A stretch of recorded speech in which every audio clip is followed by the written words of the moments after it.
When it comes to classic westerns, the pairing of John Wayne and director John Ford is legendary. Together, they crafted some of the most iconic films in Hollywood history, setting the gold standard for the genre.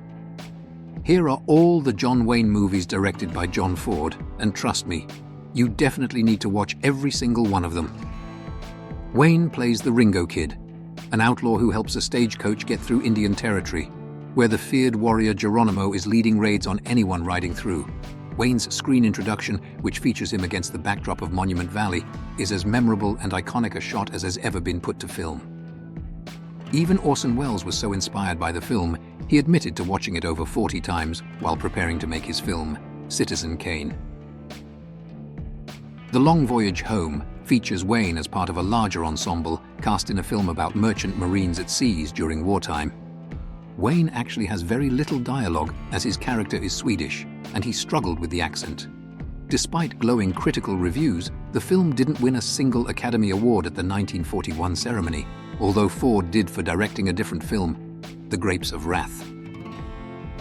Ford's first film about World War II combat, They Were Expendable, pairs Wayne with Robert Montgomery, who has the lead role of Little John Brickley in a film that follows the exploits of a PT boat crew in the Pacific.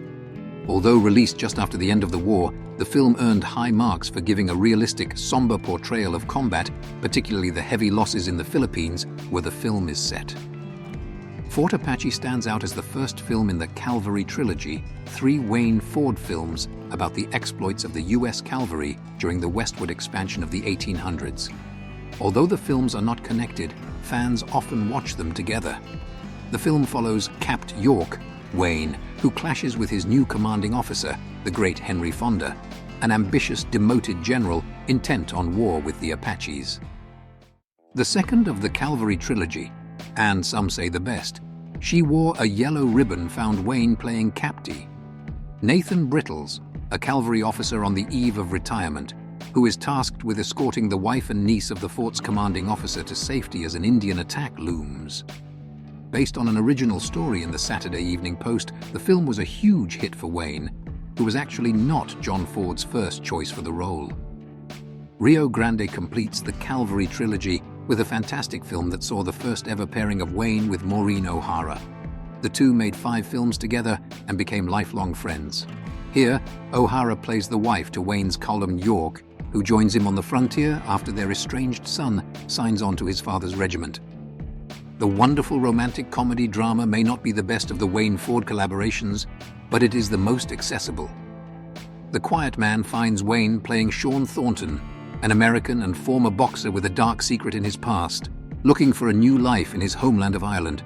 He meets Mary Kate O'Hara, the sister of his new neighbor, who doesn't like Sean one bit. A surprisingly sentimental western, Three Godfathers finds Wayne playing one of 3 outlaws on the run in the desert, who stumble across a pregnant woman who dies after giving birth. The outlaws take the baby under their care, determined to get him to safety, even if it means risking death by the posse searching for them.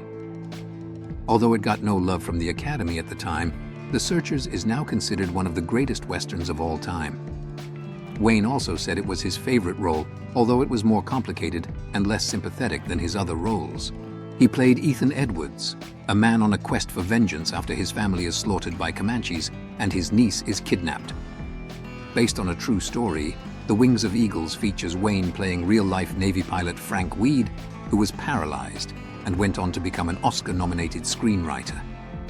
The film itself is uneven at times, and although some thought Wayne was a bit miscast, he does a serviceable job in the role of Weed, and Maureen O'Hara is excellent as his wife, in her 3rd film with Wayne.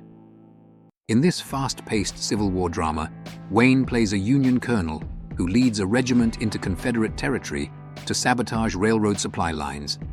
The Horse Soldiers also stars William Holden as a regiment doctor who doesn't care for Wayne's no-nonsense style, and yet they learn to work together when they are trapped behind enemy lines. It's one of the lesser Wayne Ford films, although the star power in the cast makes it highly watchable. The Man Who Shot Liberty Valance has only grown in regard over the decades, and is now considered one of Wayne and Ford's best. Not only is it one of Wayne's better roles, it features excellent performances by Jimmy Stewart and Vera Miles, as well as an absolutely iconic performance by Lee Marvin, the Dirty Dozen. Marvin's Liberty Valance is the outlaw terrorizing a western town, and newcomer Ransom Stoddard Stewart immediately gets on his bad side. That leads to an epic showdown, with rancher Tom Donovan, Wayne, stepping in. How the West Was Won had so many things going for it. A stellar cast, 3 noted directors, including John Ford, and the Cinerama photography process, which combined 3 simultaneously filmed images to form one super-wide image. Yet it doesn't quite rise to greatness, although it did win 3 Oscars, including Best Original Screenplay, which surprised critics who called James Webb's screenplay the weakest part of the film. The final pairing of Wayne and Ford was as far removed from Stagecoach as you could get. Donovan's Reef was a comedy about World War II veterans living the good life on a Polynesian island. It boasted an all-star cast, including Lee Marvin, Jack Warden, and Cesar Romero. Ford thought the film's premise was such a great idea.